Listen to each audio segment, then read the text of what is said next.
नमस्कार दोस्तों, आपका स्वागत है मेरे वीडियोस में। जी हाँ, मैं लगातार प्रयास करता रहता हूँ कि आपके लिए फाइनेंशियल वीडियोस लेके आऊँ जिससे आपकी फाइनेंशियल एबिलिटी और स्ट्रांग हो।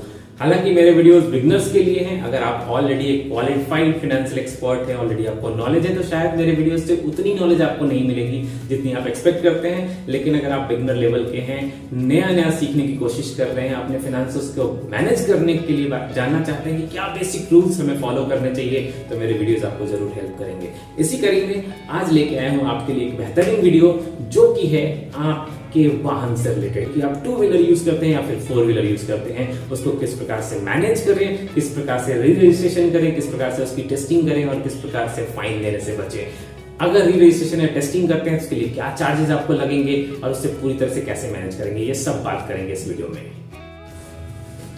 1 अप्रैल 2025 के बाद फाइनेंशियल सिचुएशंस चेंज होंगे। जी हाँ, हर साल ऐसा होता है। 1 अप्रैल 2025 यानी कि नए फाइनेंशियल ईयर में फाइनेंशियल डिसीजंस भी चेंज होंगे। आपको फाइनेंस मैनेज करने का रिव्यू भी करना जरूरी होता है। जी हाँ, आज के इस वीडियो में हम जानने वाले हैं कि अगर आपके पास कोई वाहन है, कोई बाइक है, कार है या कोई भी वाहन है, तो उनके रजिस्ट्रेशन पे क्या असर पड़ने वाला है इस फाइनेंशियल ईयर्स में। आप उसे कैसे मैनेज करेंगे, ऑलरेडी अगर कोई रजिस्ट्रेशन फेल हुआ है तो इसे कैसे रिन्यू कर सकते हैं, कैसे रिव्यू कर सकते हैं और किस प्रकार से उसका एक्सटेंशन लिया जा सकता है। अगर एक्सटेंशन नहीं मिलता है तो उस परिस्थिति में आपको क्या करना पड़ेगा और किस प्रकार से आप अपनी पुरानी वाहन के बदले नई वाहन को खरीदते समय उसके परचेज में बेनिफिट ले सकते हैं, यानी कि आपको डिस्काउंट ऑफर मिल सकते हैं, साथ में आपको टैक्सेशन में भी बेनिफिट मिल सकता है। आपकी कोई भी बाइक या कार ऐसी जो कि 20 साल से पुरानी है, जिसपे 20 साल पहले से दिया गया है, तो उसका रजिस्ट्रेशन फेल हो जाएगा।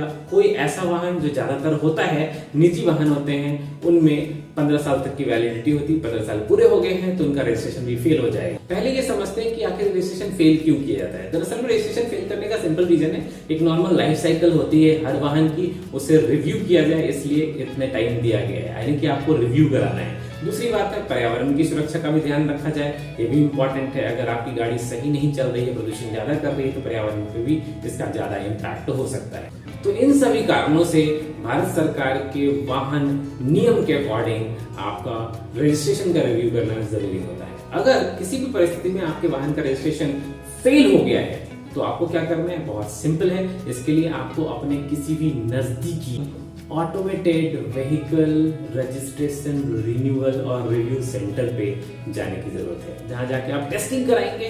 टेस्ट सेंटर पे टेस्टिंग कराने के बाद आपको तुरंत ही पता चल जाएगा कि आपका वाहन आगे चल सकता है या नहीं चल सकता है। इसको 5 साल तक का एक्सटेंशन दिया जा सकता है, यानी कि आपको नई गाड़ी खरीदने की जरूरत नहीं है। लेकिन इंपॉर्टेंट ये है कि अगर आपने ये रिव्यू नहीं कराया, ये टेस्टिंग नहीं कराई है, तब अगर आप ये वाहन चलाते हैं रोड पे तो आपको फाइन लग सकता है। इंपॉर्टेंट जरूर है कि आप उसका अपना टेस्टिंग जरूर करा लें। जब आप टेस्टिंग करा लेंगे आपको एक्सटेंशन मिल जाएगी, आप आराम से इसे वापस से अगले 5 वर्षों तक चला सकते हैं। और अगर किसी परिस्थिति में इसका अगर फेलियर हो जाता है, यानी कि रजिस्ट्रेशन रिन्यूअल नहीं होता है, तो ऐसी परिस्थिति में भी घबराने की जरूरत नहीं है। इसके बहुत सारे बेनिफिट आप उठा सकते हैं, अपने फाइनेंस को बेहतर कर सकते हैं। किस प्रकार से? आपको नजदीकी जो रजिस्टर्ड स्क्रैपिंग सेंटर है, उस सेंटर पे जाके आपकी बाइक या आपके वाहन जो है उसको सबमिट करना है, उसको स्क्रैप में ले लिया जाएगा और आपके रजिस्ट्रेशन नंबर के साथ स्क्रैपिंग सेंटर से एक सर्टिफिकेट मिलेगा। वो सर्टिफिकेट यूजफुल होगा आपके लिए। किस प्रकार से यूजफुल होगा? अगर आप कोई नई कार या नई बाइक लेना चाहते हैं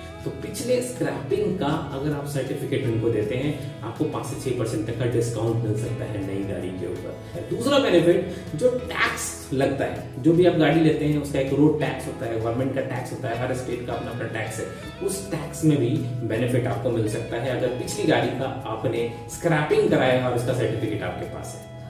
अब बात कर लेते हैं अपवाद की। जी हाँ, अपवाद में है कृषि में यूज किए जाने वाले वाहन। उन ऐसे वाहनों का जो कृषि में यूज किए जाते हैं उसमें बहुत सारे ऐसे हैं जिसमें सर्टिफिकेट ज्यादा दिनों के लिए मिलता है, तो उन वाहनों का आप यूज कर सकते हैं। लेकिन कृषि में यूज किए जाने वाले के अलावा कोई भी निजी वाहन है या व्यावसायिक वाहन है तो उस पर तो रजिस्ट्रेशन आपको कराना ही पड़ेगा, यानी रजिस्ट्रेशन यानी टेस्टिंग आपको करानी पड़ेगी।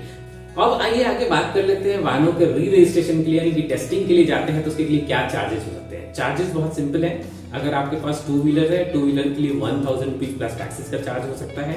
एंड अगर आपके पास 4 व्हीलर है तो 5000 रुपीज प्लस टैक्सेस हो सकते हैं। हालांकि स्टेट टू स्टेट थोड़ा बहुत वेरी कर सकता है, आप अपने स्टेट में चेक कर लीजिए। स्टैंडर्ड ये है।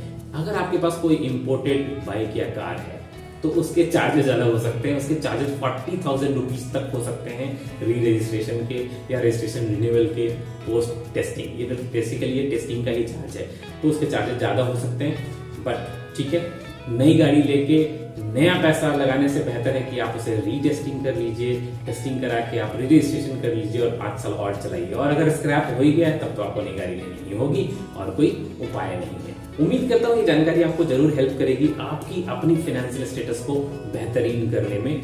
ऐसे ही बेहतरीन वीडियोस के साथ आपको फिर मिलूंगा, तब तक के लिए आपको नमस्कार।